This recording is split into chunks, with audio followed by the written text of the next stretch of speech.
Que la gracia y misericordia de Dios sea con cada uno de nosotros hoy y siempre. Amén. Cuando estaba analizando el texto bíblico, yo me preguntaba, esto de llegar y romper un techo, no sé si lo haríamos aquí en Occidente, aquí en Chile, ¿no? Es como que son demasiado apasionados, es como que andaban detrás de Jesús a ver si es que en qué punto caía. Y esa pasión estaba a flor de piel. Antes de analizar el texto, quizás sea ese mismo espíritu que lleva hoy día a tener una guerra tan, ¿cómo decirlo?, cruenta, tan realmente mala, ¿no? Y casi no hay palabras para describir esto. Esta pasión desbordada en que simplemente se cuentan cosas inimaginables. La pasión hay que derivarla a algo positivo. Por ejemplo, en el caso de estos jóvenes, ¿no es cierto?, amigos que llevaron al enfermo. Pero esto otro también tiene sus peros, ¿no? Ser apasionados, hay que controlar la pasión en momentos determinados.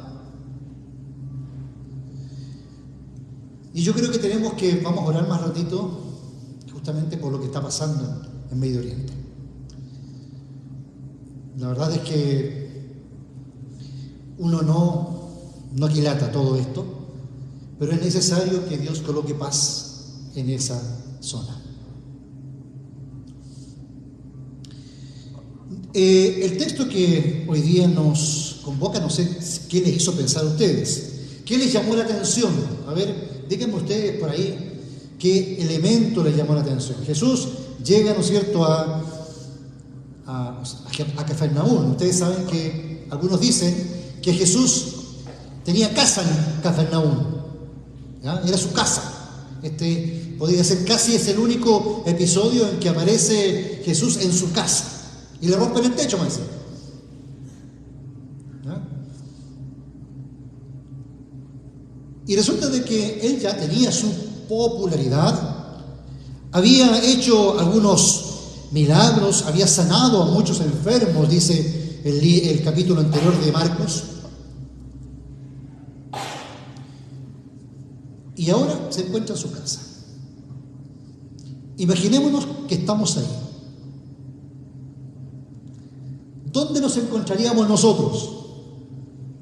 Yo, chiquitito, trataría de meterme delante, ¿no? Pero resulta que adelante había un círculo de religiosos que venían del sector, ¿ya?, de Galilea. Ellos venían a escuchar a Cristo, pero iban a escuchar lo que ellos querían escuchar, nada más. Venían con una mente ya prejuiciada, con ese pensamiento de yo lo sé todo. No me vengan con cuentos. Jesús, ¿de dónde apareció? De Nazaret, de ahí.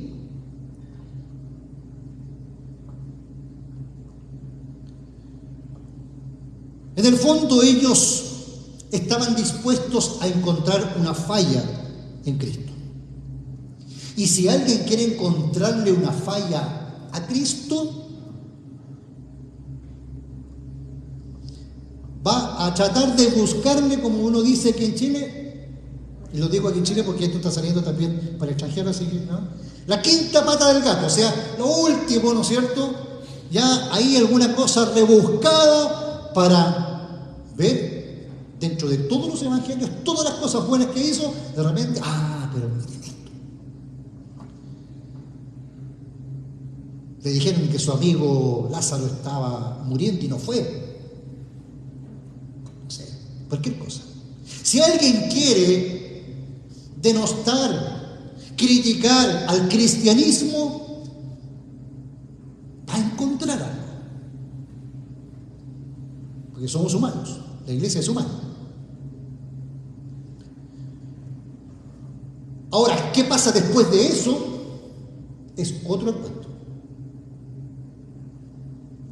Porque si de repente uno va a criticar, y ha pasado que en algunos casos esa persona se encuentra con el verdadero Dios, se encuentra con el verdadero Cristo, y un cambio, bien. Pero muchas veces, como estos personajes, no eran así. Segundo grupo concéntrico: doctores y fariseos que venían desde lejos. En este caso, desde Jerusalén. Ustedes ya más o menos captamos la zona geográfica, ¿no es cierto? Estaban en el norte, en Galilea. Ellos venían de Jerusalén, casi como los doctores que venían a fiscalizar qué estaba diciendo Jesucristo. Ellos iban a volver con noticias frescas a Jerusalén. ¿Para qué? Para acusar y finalmente matar a Jesús. El texto y varios textos de la Biblia nos demuestran dos cosas. Uno, que la palabra poder es distinto a la palabra autoridad. Jesús, cada vez que predicaba, ¿qué es lo que tenía? Tenía autoridad. Siempre decía tenía autoridad. Autoridad es tener el reconocimiento y la confianza de la gente. En cambio, estos otros personajes tenían el poder. El poder de la tradición, el poder de que siempre se ha hecho así. Detrás de estos dos círculos hay un tercero, que es el de personas comunes y corrientes. Y yo creo que aquí nos vamos todos en este círculo. ¿Ah? Gente que representa al pueblo. Gente de la región que tenían hambre de escuchar. Querían mirarlo, querían tocarlo, sabían que era una persona importante. Era gente que trataba de buscar la voluntad de Dios, pero estaban cansados del agobio de Roma, de sus trabajos, de tratar de salvarse por sus propios medios. O sea, ya no daban más y querían una palabra de aliento. Y la vida, para ellos, se la iba como el agua entre los dedos.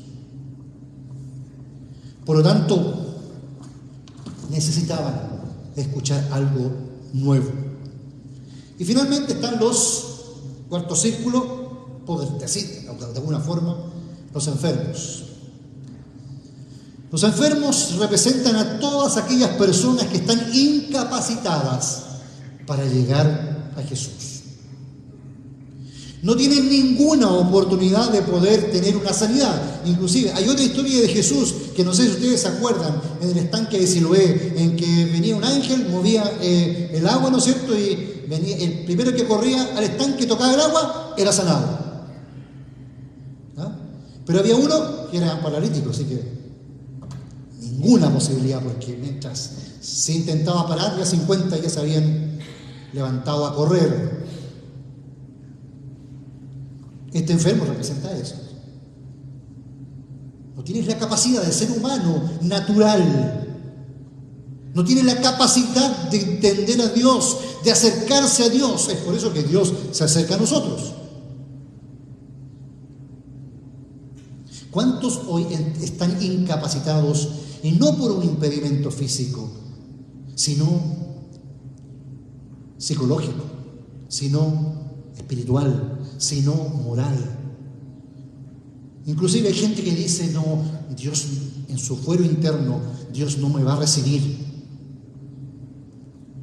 Hoy día, la lección nos invita a fijarnos en aquellas personas y llevarlos a Cristo.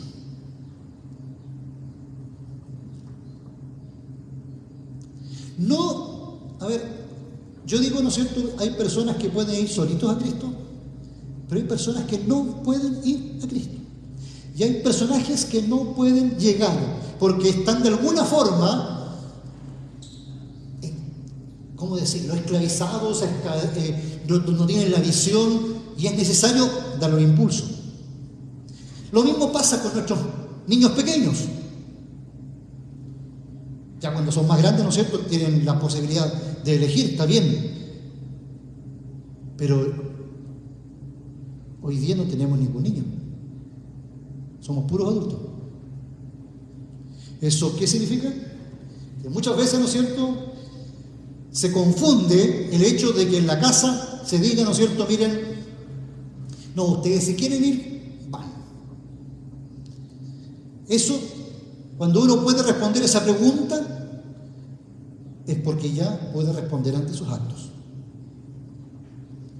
En cambio, los niños hay que guiarlos. Inclusive hay una frase fuerte en la Biblia: forzarlos, dice la Biblia. No estoy hablando del contexto de los niños, estoy hablando de todos aquellos que necesitan de Dios. Imagínense, ¿no es cierto?, si estos amigos le hubiesen dicho al enfermo: oye, si tú quieres, no, yo conozco a alguien que te va a ayudar, vamos.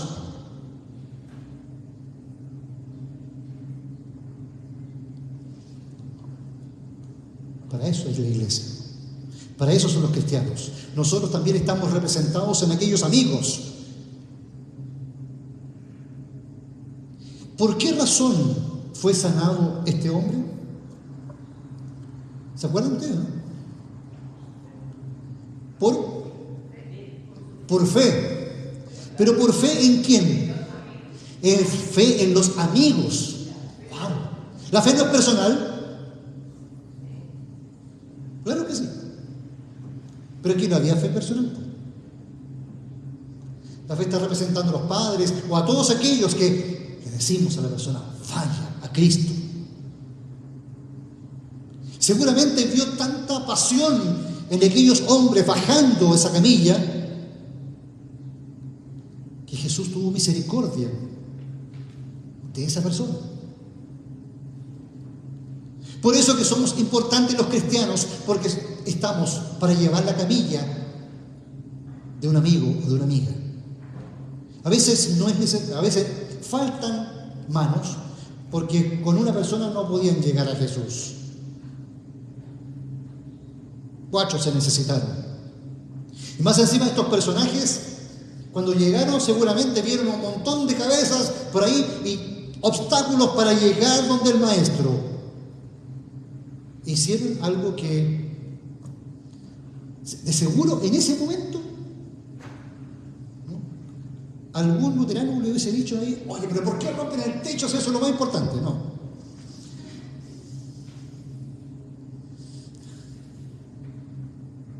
Sí, porque hay que cuidar las cosas. Es ahí donde nosotros tenemos a ese Jesús que percibe esa fe viva. ¿Quiénes son las personas a las cuales nosotros podemos ayudar?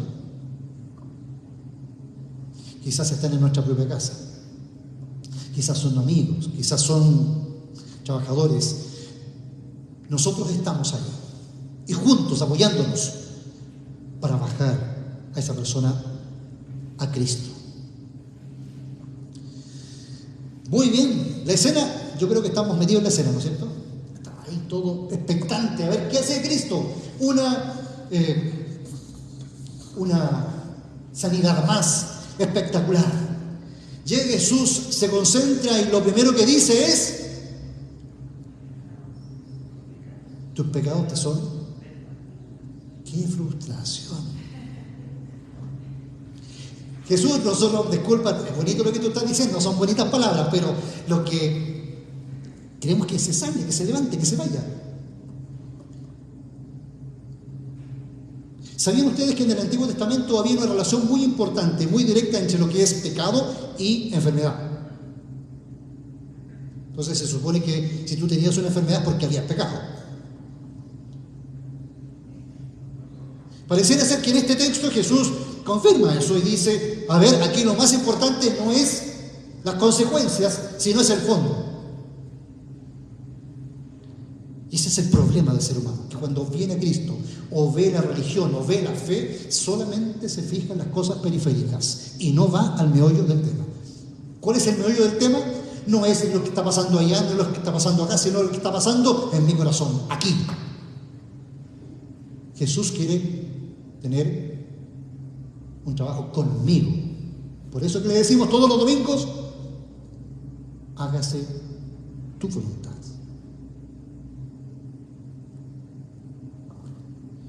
Entonces, hoy día podríamos decir inclusive, vaya que tenía razón esto, de la consecuencia pecado,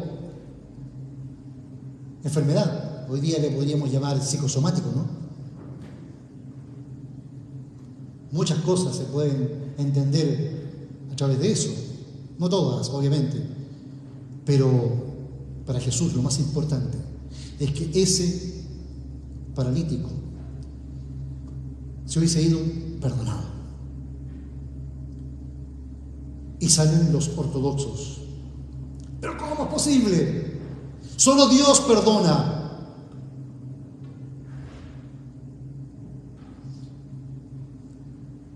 Lo tienen frente a ustedes. ¿No me han reconocido? Jesús, ustedes saben que es el nombre, ¿no es cierto? Jesús es el nombre. Y Cristo no es un nombre, es un título.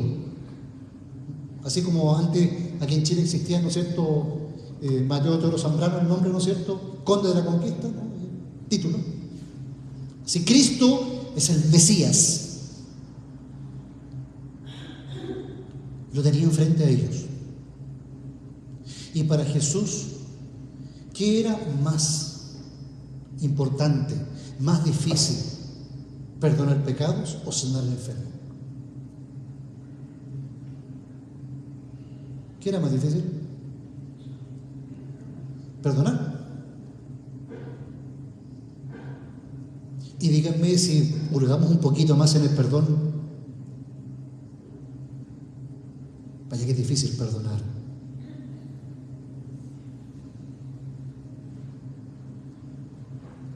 De repente uno se encuentra con situaciones, instancias, personas que nunca voy a perdonar lo que me hicieron. Y se quedan en eso como una especie de filosofía de vida, postura de vida, y no me van a mover de aquí. Para Cristo, lo primero es el perdón.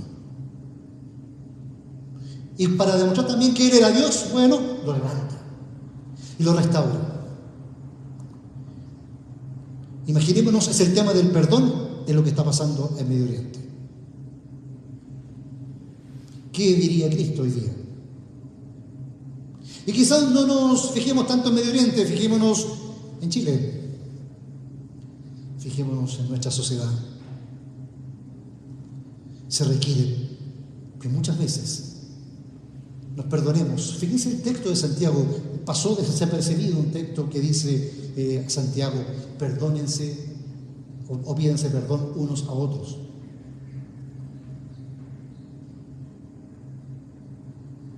Lo demás lo arreglamos. Lo demás podemos ver milagros, podemos ver cómo la mano de Dios empieza a actuar en la sanidad de la gente. A veces, claro, no podemos tener quizás una recuperación completa, pero la vida se hace feliz desde aquí. Y cuando uno está bien acá, puede entrar a ayudar y ser de esos amigos que bajaron al paralítico. Que Dios nos ayude para que nuestra iglesia, que no es de esas iglesias que fue formada para bajar a paralíticos, pero existen muchos en nuestra sociedad, pueda a nosotros primero tomar conciencia de quiénes son los que están necesitados, y en segundo lugar que produzcan mover en nosotros, que produzcan transformar en nosotros, y que la fe de Cristo esté llenando el corazón de cada uno de ustedes y de los necesitados. Amén. Tengamos un momento de oración. Les invito a cerrar los ojos. Eterno Dios, te doy gracias porque tu palabra nos desafía. Hoy día, Padre, hay movimientos que quieren dejar a un lado quizás tu nombre, la fe. Sin embargo, es tan importante hoy día amor que tú das a la humanidad, que tú diste hace mucho tiempo en la cruz del Calvario, que ese amor puede cubrir todo lo que está ocurriendo de odio, rencor, muerte, violencia, y no solamente en Medio Oriente, sino en cualquier lugar del mundo. Padre, te pido que nos bendigas y que nos muevas como iglesia. Te lo pido por Jesucristo, nuestro Señor y Salvador.